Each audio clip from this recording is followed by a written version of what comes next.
The baby's cry pierced through the steady hum of the airplane cabin. Sharp, unrelenting, impossible to ignore. Some passengers frowned, others exchanged sympathetic glances, while a few pretended not to hear. But the sound cut through every attempt at indifference. The raw, helpless wail of an infant who knew nothing of air pressure, altitude, or exhaustion.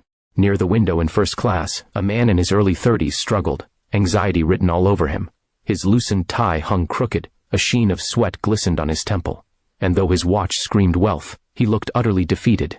The restless weight in his arms, his crying baby, felt heavier than all the fortune he owned. If you believe in kindness, compassion, and second chances, please take a moment to like, comment, share, and subscribe to Stories of Kindness. Your support helps us bring more true, heartwarming moments to light. The man's name was Ethan Carter, a self-made tech millionaire who was used to conquering boardroom crises, not the helpless sobs of an infant 30,000 feet in the air. His son, Oliver, had been crying non-stop since takeoff. The flight attendants had tried everything: warm milk, a pacifier, a few toys, but nothing worked. Ethan's face was pale with exhaustion and guilt. This was his first trip alone with his baby since losing his wife, Grace, in a tragic car accident 6 months earlier. Every tear, every cry from Oliver echoed her absence. Grace had been the warmth that balanced his sharp, structured world. Without her, fatherhood felt like trying to navigate a storm without a compass.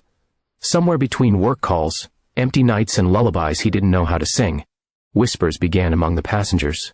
A woman across the aisle shook her head and muttered, "Rich people don't even know how to handle their own kids." Ethan heard her. It stung, not because she was cruel, but because he feared she might be right. He looked down at his son, tiny face flushed and fists clenched in desperation. Ethan whispered softly, his voice trembling, "I'm sorry, buddy. Daddy's trying." Just a few rows back, a young woman watched quietly. Her name was Clara Evans, a single mother returning home after visiting her sister. Her denim jacket was worn, her bag frayed, but her eyes held a softness that only experience could give. In her arms, her baby girl, Lily, slept peacefully, her face a picture of serenity. Clara had noticed Ethan's struggle since boarding. She recognized that look, the panic, the helplessness, the aching desire to do right by your child when you feel like you're failing. For a while she hesitated. She didn't want to intrude. After all, who would expect a stranger to step in, especially a woman traveling alone? But as the baby's cries grew louder and the father's hands shook with panic, Clara felt something stir in her heart. Finally, she rose from her seat, walked up the aisle, and leaned gently toward Ethan. "Excuse me," she said softly.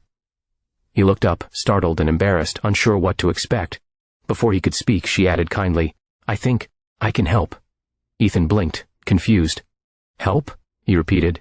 Clara nodded, her eyes calm and sincere. Then she whispered words that made nearby passengers stop mid-breath. "I have breast milk. My daughter's about the same age. I can feed him, if you're okay with it." For a second, the cabin fell silent. Ethan froze, caught between shock and disbelief. It was such a personal offer, intimate, unexpected, yet filled with pure humanity. He looked at his baby, whose cries had dwindled into weak whimpers, then at Clara, who waited without judgment or hesitation. His throat tightened. Please help him," he said, his voice cracking. Clara sat beside him. With practiced gentleness, she held Oliver close. Within moments, the baby's cries faded into peaceful quiet. The entire cabin seemed to exhale.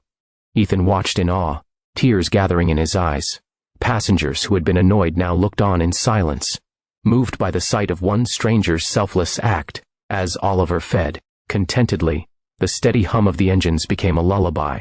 For the first time in months, Ethan felt a fragile sense of peace. When the baby finally slept, Clara returned him with a warm smile.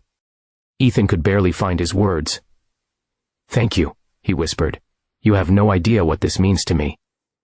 Clara smiled faintly. "You don't need to thank me. I know what it's like. To be alone with a crying baby, wishing someone would understand." The rest of the flight passed quietly. Ethan found himself glancing at Clara and Lily again and again, noticing the tiredness in her eyes, the tenderness in the way she kissed her child's forehead. She didn't have much, he realized, but she had something far rarer: empathy. When the plane landed, passengers gathered their bags. Ethan turned to Clara, holding Oliver in his arms. "Can I repay you somehow?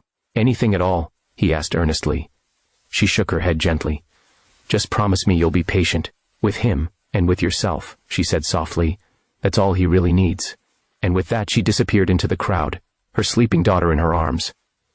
Ethan stood still for a moment, overcome by a strange mix of gratitude and wonder.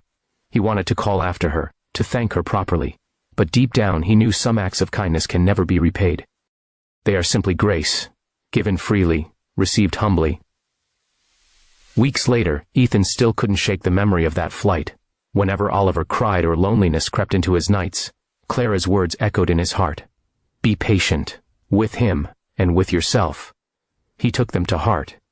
He read parenting books, took time off work, learned to listen, to hold, to simply be there. And little by little he began to heal. Not just as a father, but as a man. One morning, while feeding Oliver, Ethan opened his laptop to check emails. Among them was a charity proposal. A small foundation helping single mothers with childcare and employment. Its name stopped him cold. Lily's Light Foundation. It was Clara's. Without hesitation, Ethan donated a generous sum, anonymously, and he added a short message that read, "For the kindness that changed my life at 30,000 feet. If this story touched your heart, don't forget to like, share, and subscribe to Stories of Kindness. Your support helps us continue sharing real stories that remind the world that compassion still exists." And before you go, tell us in the comments, what's the kindest thing a stranger has ever done for you? Because sometimes, one act of kindness can change a life, forever.